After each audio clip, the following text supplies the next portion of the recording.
वचन, सत्य वचन, अमर वचन, जीवित वचन, दिव्य वचन, सत्य वचन, अमर वचन, जीवित वचन।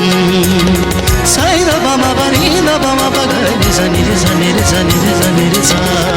दिव्य वचन, सत्य वचन, अमर वचन, जीवित वचन, दिव्य वचन, दिव्य वचन।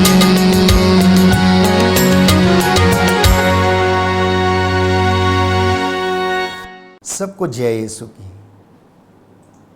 प्रियजनों, बाइबल हमें बताती है, निर्गमन ग्रंथ अध्याय 14 पद संख्या 14, डरो मत, धीर बने रहो और देखो किस प्रकार प्रभु आज तुम लोगों की रक्षा करेगा।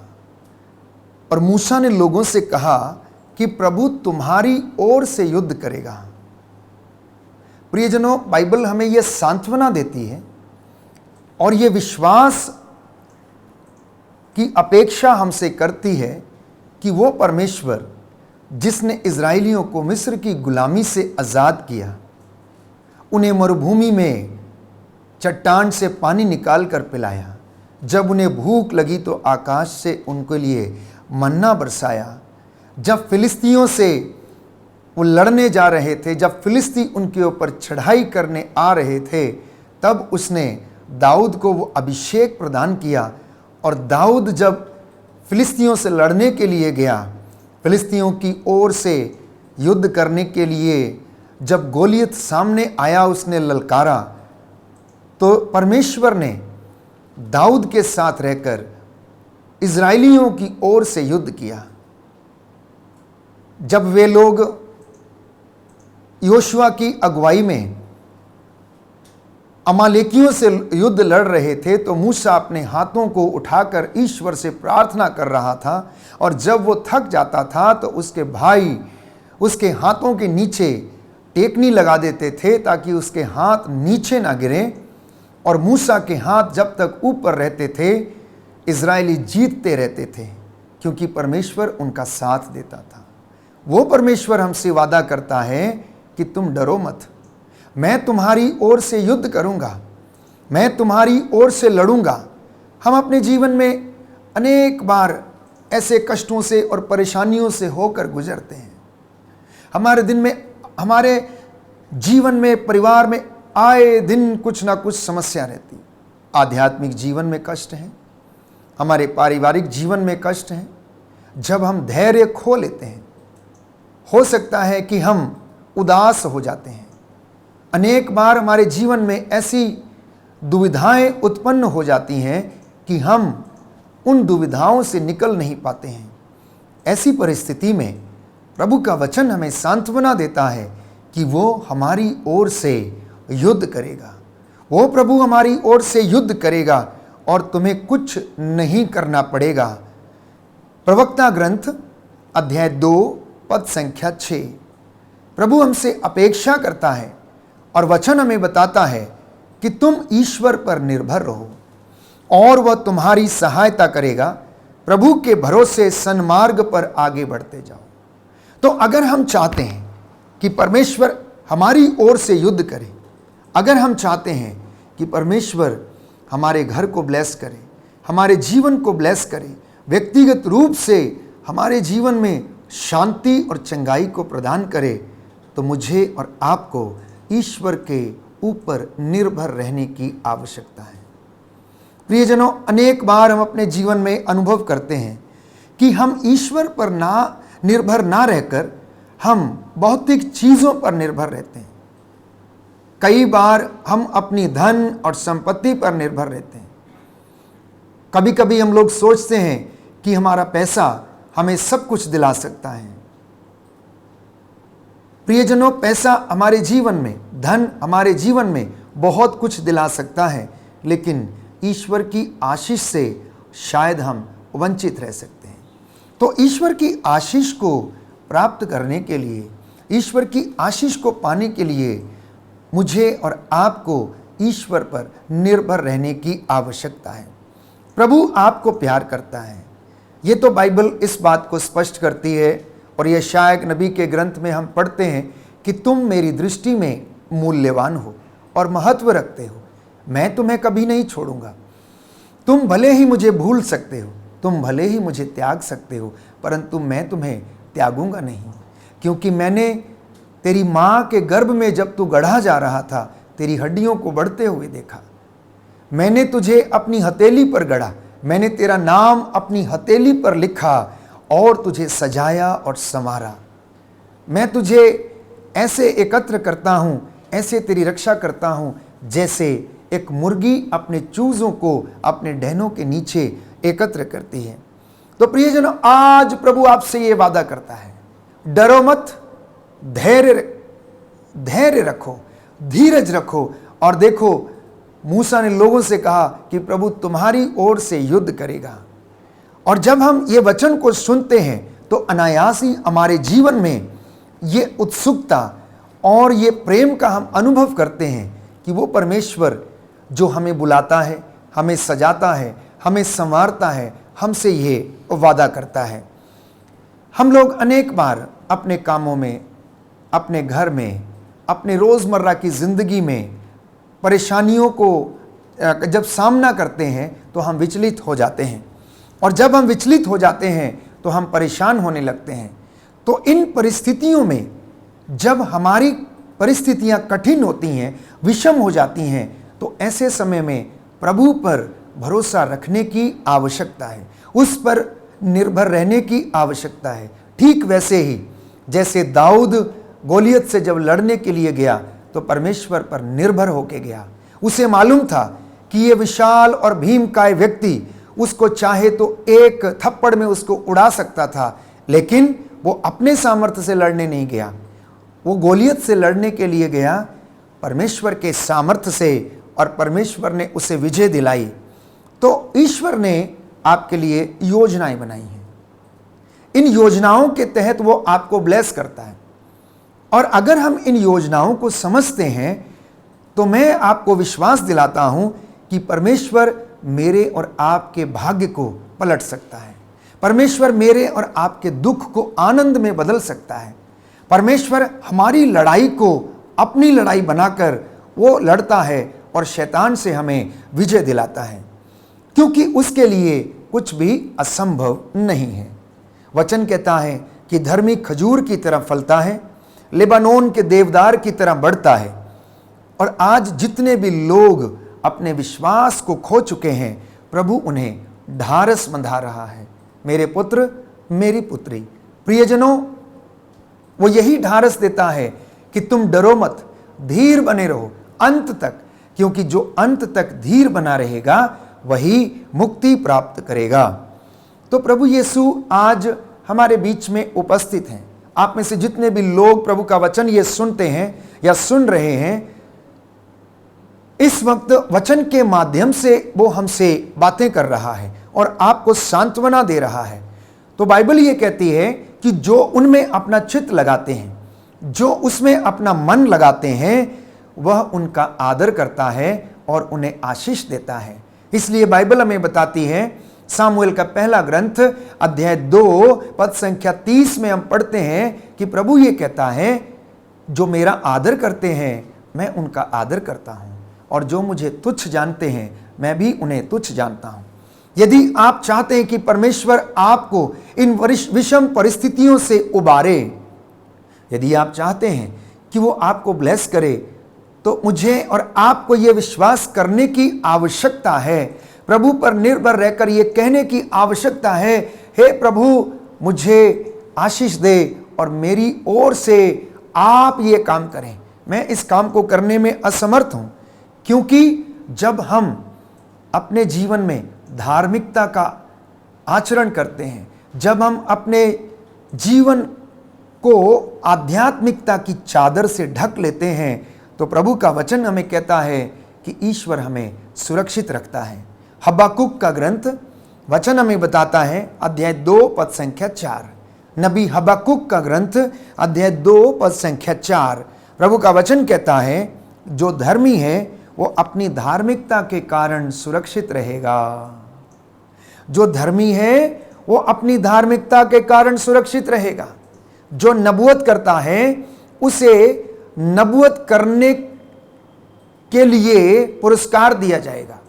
जो सेवा करता है उसे सेवा का पुरस्कार दिया जाएगा। जो वचन सुनाता है उसे वचन की सेवा करने का पुरस्कार मिलेगा। और जो धर्मी है उसकी धार्मिकता के कारण वो सुरक्षित रहेगा और प्रभु उसे पुरस्कृत करेगा। तो हम अपने हृदय में विश्वास करें कि परमेश्वर हमको इन कठिनाइयों में हमारी सहायता करता और हमें आशीष प्रदान करता है। मार्कुस का सुसमाचार अध्याय 9 पद संख्या 23। प्रभु का वचन कहता है कि विश्वास करने वाले के लिए सब कुछ संभव है। विश्वास करने वाले के लिए सब कुछ संभव है। यदि तुम विश्वास करोगी तो ईश्वर की महिमा देखोगी। जब प्रभु यीशु लाजरस के घर में गया, उसकी दोनों बहनें लाजरस की मौत के कारण विलाप कर रही थीं। वो जानती थी कि अगर यीशु यहाँ पर होता तो उनका भाई नहीं मरता, परंतु दुख में, कष्ट में, जबकि उन्होंने अपना प्रिय भाई खो दिया था, तो ये लाजमी सी बात थी, ये स्वाभाविक था। आंसू बहाना स्वाभाविक था, विलाप करना स्वाभाविक था और विश्वास में डगमगा जाना भी स्वाभाविक था। और वो यही सोच रही थी कि काश अगर ईसा उनके यहाँ पर होते तो उनका भाई नहीं मरता। लेकिन प्रभु की योजना तो कुछ और ही थी। प्रभु की योजना ये थी कि वो मार्था के विश्वास को और ज़्यादा दृढ़ करना चाहते थे। इसलिए वो चौथे दिन उनके घर में पहुँचे और जब वो आकर उनकी बहनों से मिलते हैं तो उनसे बोलते हैं कि तुमने उसे कहाँ रखा है। और मार्था कह उठती है, प्रभु आज तो 4 दिन हो गए हैं, अब तो बदबू आती होगी। और प्रभु यीशु उनसे कहता है, क्या मैंने तुमसे नहीं कहा यदि तुम विश्वास करोगी तो ईश्वर की महिमा देखोगी। जीवन और पुनरुत्थान प्रभु कहता है मैं हूं, मैं तुम्हारे लिए सब कार्य करता हूं। तुम अपनी आंखों से अविश्वास का पर्दा हटाओ, साथ ही साथ इस कब्र के ऊपर से ये पत्थर हटाओ और देखो कि मैं तुम्हारे लिए ये कार्य करने जा रहा हूं। मैं तुम्हें ईश्वर की महिमा को तुम्हारे बीच में प्रकट करने के लिए यहाँ पर उपस्थित हूँ। पर हम जब कष्ट से गुजरते हैं हम विश्वास नहीं कर पाते हैं, हम विश्वास में कमज़ोर हो जाते हैं। हम ये सोचने लगते हैं कि हम अकेले हैं। इजराइलियों ने मरुभूमि में जब यात्रा करते समय वो कई बार बार अपने इरादों से, अपने विश्वास से वो भटक गए। इसलिए वो मूसा को कहने लगे कि आप हमें क्यों लेकर आए हैं? क्या आप हमें मरने के लिए यहाँ पर लेकर आए हैं? हमारे पास खाने को नहीं है, हमारे पास पीने को नहीं है और दुश्मन हमारे ऊपर चढ़ाई करता हुआ आ रहा है। अब हम कैसे बचेंगे? हम क्या करेंगे? ये उनकी साधारण सोच थी, ये उनकी इंसान की सोच थी, एक मानवीय सोच थी कि वे लोग अकेले हैं। लेकिन परमेश्वर ने उन्हें बार बार ये मौका दिया इस बात को समझने का कि मैं उनके साथ हूँ, मैं तुम्हारी ओर से युद्ध करता हूँ। और उनको याद दिलाता है, देखो मैंने तुम्हारे लिए मरुभूमि में चट्टान से पानी निकाला, मैंने तुम्हारे लिए आकाश से मन्ना बरसाया, मैंने तुम्हारे लिए लाल सागर में रास्ता बनाया, मैंने तुम्हारे लिए ऐसे अनेक कार्य किए जिनको देखकर भी तुम विश्वास नहीं करते हो। तुम्हारी आंखें हैं परंतु तुम देखते नहीं हो, तुम्हारे कान हैं परंतु तुम सुनते नहीं हो। तुम विश्वास करने में कितने मंदमती हो। क्या मैंने तुम्हारे लिए ये सारे काम नहीं किए? क्या मैंने बादल के खंबे में के रूप में तुम्हारे आगे आगे चलकर तुम्हारा नेतृत्व नहीं किया, तुम्हारी अगुवाई नहीं की? क्या मैंने रात को अग्निस्तंभ के रूप में तुम्हें प्रकाश नहीं दिया? इतना सब कुछ करने के बावजूद तुम अपने विश्वास में कमजोर क्यों हो? तुम अकेलापन क्यों महसूस करते हो? क्या मैंने तुमसे वादे नहीं किए हैं? क्या मैंने अपने एक एक वादे को पूरा नहीं किया? ये परमेश्वर आज हमसे सवाल करता है प्रिय भाइयों और बहनों। इसलिए मसीहियों को इस बात पर विश्वास करने की आवश्यकता है कि परमेश्वर निरंतर मेरे और आपके लिए युद्ध करता है, क्योंकि हम उसके बच्चे हैं। उसने हमको चुना है। उसने माता की गोद में जब हम बढ़ रहे थे तो हमें उसने संभाला, जब हम दूध पीते थे तब उसने हमें संभाला। और वचन हमसे बताता है, बाइबल ये कहती है कि प्रभु कहता है कि मैंने तुझे माँ की गोद में संभाला। यूदा, याद कर, जब तू छोटा था अपनी माँ की गोद में तू खेला करता था, मैंने उस समय तेरी रक्षा की। क्या मैं अब ऐसा नहीं करूँगा? मैं तेरे बुढ़ापे तक ऐसा करूँगा। तेरे बाल पक जाएंगे तब भी मैं ऐसा करूँगा। मैं तुझे कभी नहीं छोड़ूंगा, मैं तुझे कभी नहीं त्यागूंगा। एक स्त्री, बाइबल हमें बताती है मार्कुस के सुसमाचार अध्याय 5 पद संख्या 25 में, जो 12 बरस से रक्तस्राव से पीड़ित थी, वो हार चुकी थी। अनेक इलाज करने के कारण वो इतनी त्रस्त थी, सब कुछ समाप्त कर चुकी थी, पैसा लगभग समाप्त था और वो हार चुकी थी। ऐसी ही दशा आप में से कई लोगों की हो सकती है, जो अपने जीवन में हारा हुआ महसूस करते हैं, दुष्ट आत्माओं के वश में हैं, अनेक प्रकार से सताए जाते हैं, अत्याचार के कारण, बीमारी के कारण, लोगों की गलत धारणाओं के कारण हो सकता है आप कष्ट सह रहे हों। लेकिन ये रक्तस्राव से पीड़ित स्त्री मन ही मन कहती रहती है, उसने यीशु के विषय में सुना था, उसने यीशु के विषय में ये जाना लोगों से कि वो एक महान व्यक्ति है, वो एक नबी है, वो जिस पर हाथ रखता है वो चंगे हो जाते हैं। और इसे भी वो विश्वास था कि अगर वो उसके कपड़े का पल्ला छू ले तो वो चंगी हो जाएगी। और वास्तव में यही उसका विश्वास उसे इस बीमारी से आज़ाद कराता है। वो भीड़ के अंदर भीड़ को चीरती हुई जाती है और धीरे से यीशु के कपड़े का पल्ला छू लेती है। जैसे ही वो पल्ला छूती है, यीशु के अंदर से सामर्थ निकलता है। यीशु इसको अनुभव करते हैं और वो अपने मन में सोचती है कि वो चंगी हो गई है। प्रियजनों, ऐसा ही हमारे जीवन में भी है।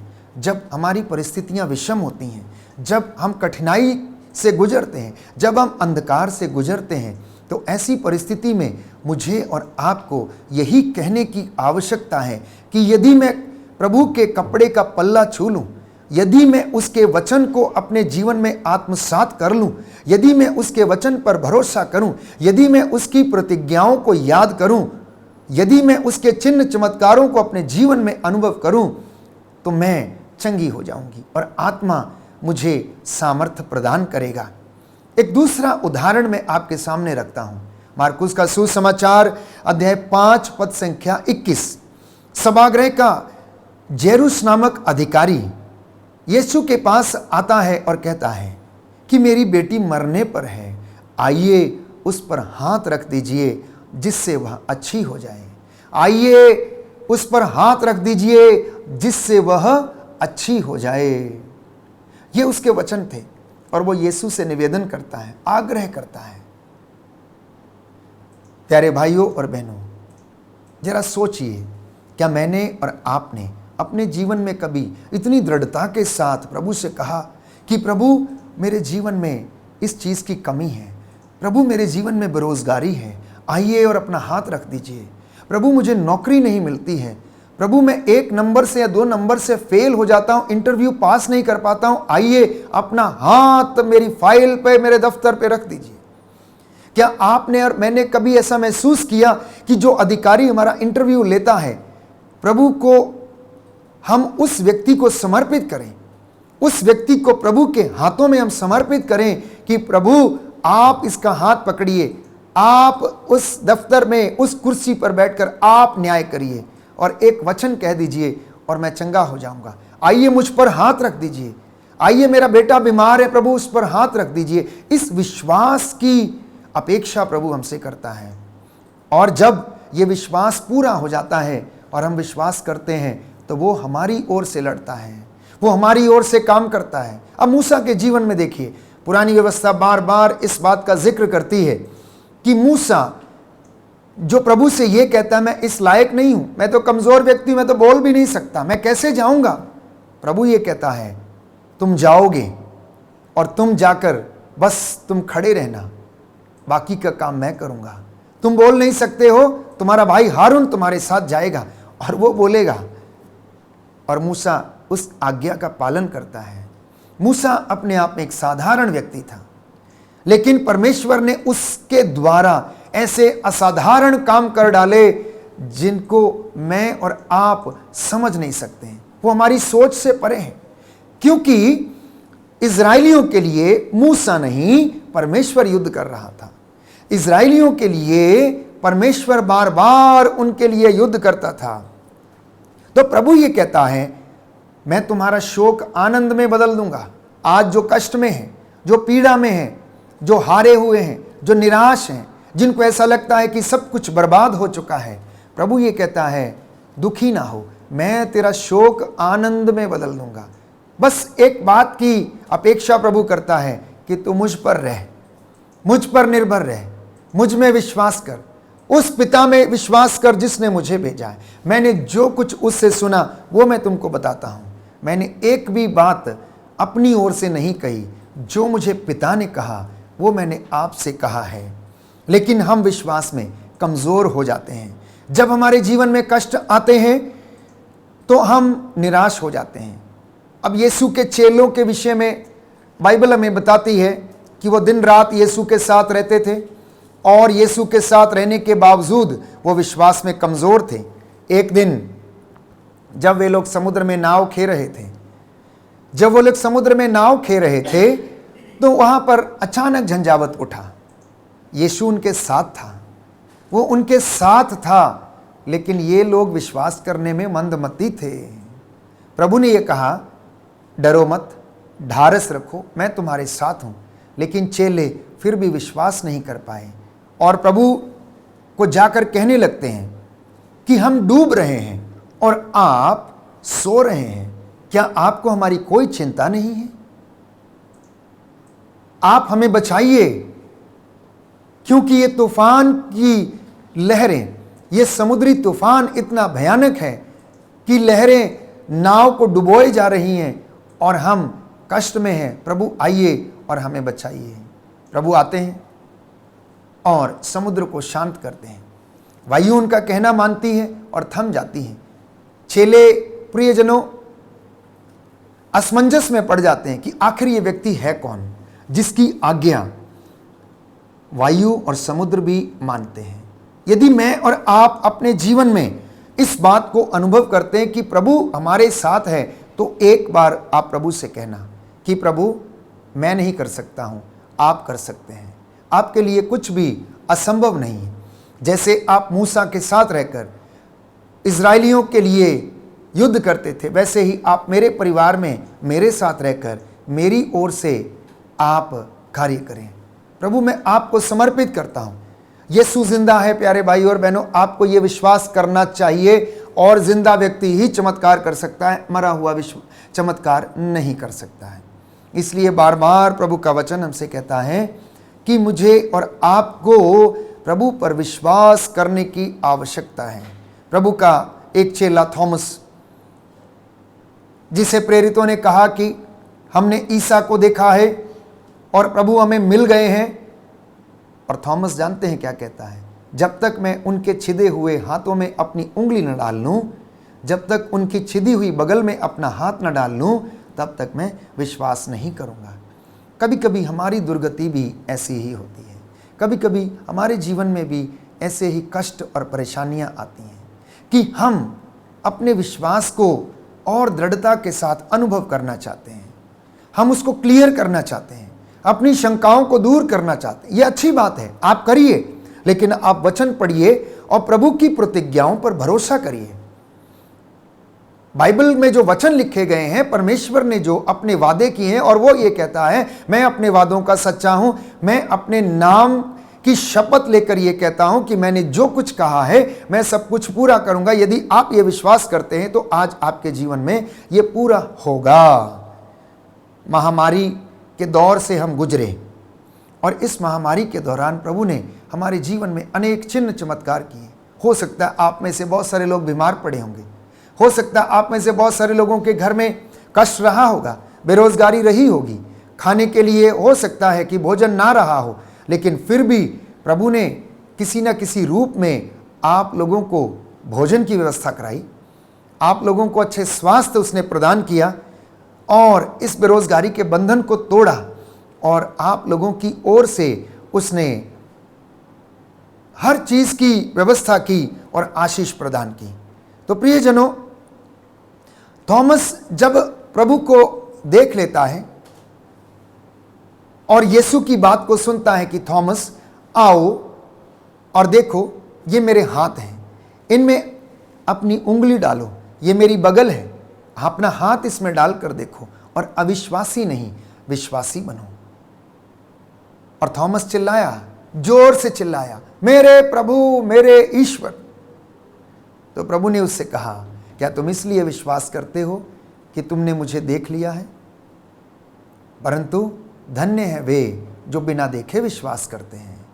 थॉमस, अविश्वासी नहीं, तुम विश्वासी बनो।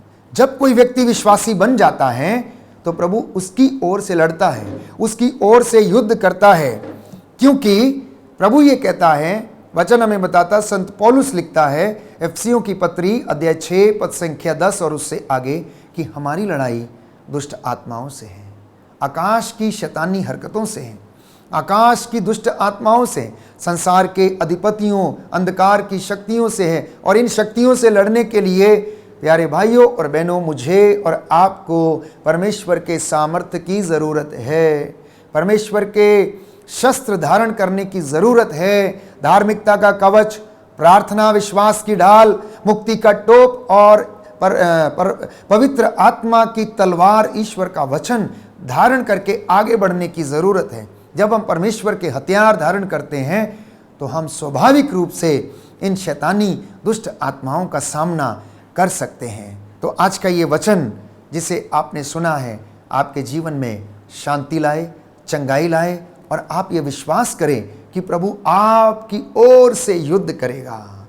आपको युद्ध करने की आवश्यकता नहीं, बस आप उसके नाम से खड़े हो जाएं और प्रभु से कहें कि प्रभु, मैं अपने आप को समर्पित करता हूं। प्रभु आपको आशीष दे।